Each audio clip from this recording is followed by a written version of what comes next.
Bisa kami tahu kegiatan konferensi pers atau konferensi internasional itu dimaksudkan untuk apa? Ya. Ya, beberapa waktu yang lalu saya diutus oleh Universitas Muhammadiyah Sumatera Utara untuk berpartisipasi di dalam acara World Alliance of Religions for Peace di Seoul, Korea Selatan. Nah, acara World Alliance of Religion for Peace itu diselenggarakan oleh Heavenly Culture World Peace Restoration of Light HWPL, sebuah organisasi internasional yang berpusat di Seoul, dipimpin oleh Man Hee, bekerja sama dengan Perkumpulan Perempuan untuk Perdamaian Sedunia yang dipimpin oleh Nam Hee Kim. Kemudian bekerja sama pula dengan Perkumpulan Pemuda Sedunia untuk Perdamaian. Nah, acara itu mengundang banyak tokoh dari seluruh dunia, sejumlah 1.500 orang yang berlatar belakang berbeda, baik tokoh agama, tokoh politik, tokoh LSM, aktivis perempuan, para akademisi, dan lain sebagainya, untuk membuat sebuah agreement terkait dengan perdamaian. Jadi sesuai dengan visi dan misi dari HWPL, Heavenly Culture World Peace Restoration of Light, itu bahwa seluruh peserta yang berpartisipasi di dalam acara itu memiliki kesamaan pemahaman untuk mengakhiri berbagai macam bentuk perang, kemudian mendeklarasikan diri sebagai duta-duta perdamaian pada saat mereka kembali ke tanah air. Nah, oleh karena itu, meneruskan visi dan misi dari Heavenly Culture World Peace Restoration of Light, kami dari Fakultas Agama Islam Universitas Muhammadiyah Sumatera Utara khususnya, yang diundang dalam acara itu, mencoba untuk menyebarkan perdamaian di lingkungan Sumatera Utara melalui institusi pendidikan yang dimiliki oleh Universitas Muhammadiyah Sumatera Utara. Nah, terkait dengan persoalan itu, kemudian kami melaksanakan International Conference, konferensi internasional. Tema yang kami angkat adalah Religions and Peace, agama dan kedamaian, from interreligious understanding to universal brotherhood. Dari pemahaman antar agama menuju kepada sebuah persaudaraan universal. Nah, kami mengundang beberapa pembicara dari mancanegara, misalnya dari Amerika Serikat yang mewakili Katolik, kemudian dari India yang mewakili Hindu, lalu dari beberapa pembicara yang ada di Indonesia yang mewakili Konghucu, kemudian mewakili Hindu juga, lalu mewakili Buddha, untuk urun rembuk dalam acara International Conference itu untuk menyuarakan perdamaian, persis seperti yang dipromosikan oleh Heavenly Culture World Peace Restoration of Light.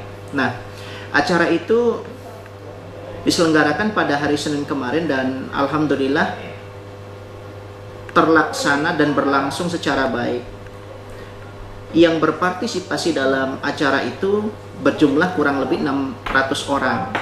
Nah, itu terdiri dari para pimpinan universitas, kemudian para dekan, lalu para dosen, dan sebagian besar sudah tentu merupakan mahasiswa Universitas Muhammadiyah Sumatera Utara.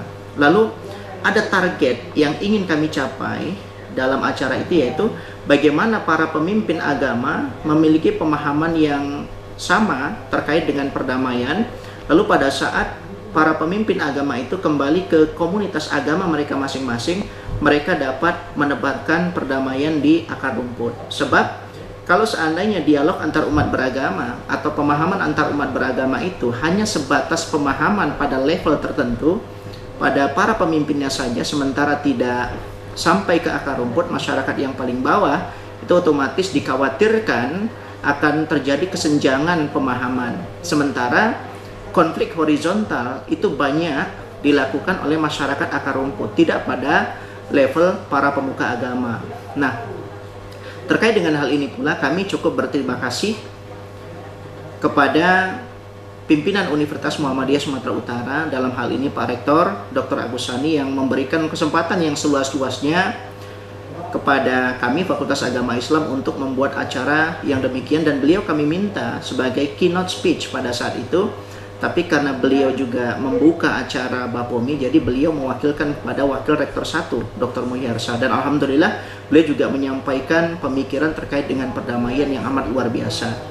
Kemudian acara yang dilaksanakan kemarin yang kebetulan di bawah koordinasi saya itu juga cukup didukung oleh Dekan Fakultas Agama Islam, Pak Akrim, kemudian didukung oleh Pak Gunawan sebagai Sekretaris Rektor, dan di backup juga oleh Pak Zailani sebagai Wakil Dekan 3. Dan alhamdulillah acara kemarin berlangsung secara baik. Kita berharap mudah-mudahan masing-masing di antara kita ini bisa menjadi duta-duta perdamaian dimanapun kita berada. Sekian. Kalau tantangan yang paling berat dilakukan, yang dihadapi dalam rangka menciptakan perdamaian antar umat beragama itu seperti apa, Mas Qorib? Ya, sepertinya kita kembali kepada persoalan pemahaman agama kita yang cenderung eksklusif. Di sana ada claim of truth, artinya pernyataan-pernyataan kebenaran secara internal.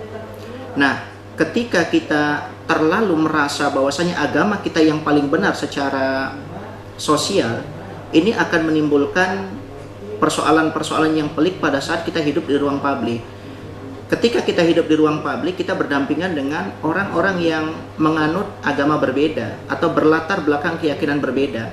Nah, pada saat claim of truth itu kita paksakan akan diterima oleh mereka, disinilah kemudian terjadi kecurigaan, kebencian, yang pada muara akhirnya akan melahirkan konflik horizontal. Ini yang kita khawatirkan. Kemudian yang kedua, yang paling penting adalah bagaimana kita mengantisipasi terjadinya konflik horizontal. Di antaranya adalah dialog-dialog, kemudian perkumpulan-perkumpulan, diskusi-diskusi yang kita bangun antar pemuka agama, yang kemudian spiritnya itu perlu untuk kita sebarluaskan dimanapun kita berada. Itu yang paling penting sesungguhnya. Apalagi dalam konteks Sumatera Utara, kita mengenal Sumatera Utara ini adalah sebuah provinsi yang amat plural, terdiri dari beragam suku, bangsa, kemudian agama. Nah, oleh karena itu, bagaimana keragaman agama dan budaya yang ada di Sumatera ini kita jadikan sebagai sebuah kekuatan, bukan kita jadikan sebagai alat untuk memicu terjadinya berbagai macam konflik. Kita lihat gereja, kita lihat masjid, kita lihat pura, wihara, dan lain sebagainya, banyak sekali di sini. Itu merupakan kekuatan yang dapat membentuk masyarakat sipil secara baik di Indonesia. Sebagai kawasan yang sangat plural di Sumatera Utara, agenda-agenda aksi apa yang lebih konkret di akar rumput? Ya, saya pikir ketika ada aktivitas-aktivitas yang sifatnya sosial, misalnya kebanjiran, kemudian misalnya kebakaran, kemacetan, saya pikir hal ini bukan tugas dari pemerintah setempat saja, tapi bagaimana masing-masing umat beragama bergandengan tangan dengan menyimpan keyakinan agama masing-masing, kemudian lebih mengedepankan nilai-nilai kemanusiaan untuk membicarakan persoalan itu. Seperti juga dalam Islam, kita lihat bagaimana konsep kesabaran, bagaimana manajemen kolbu. Saya pikir hal itu merupakan contoh yang cukup baik bagaimana kita mengendalikan kemacetan, kebanjiran, kemudian bencana yang terjadi di Kota Medan ini. Saya pikir itu, Pak, yang paling penting. Oke.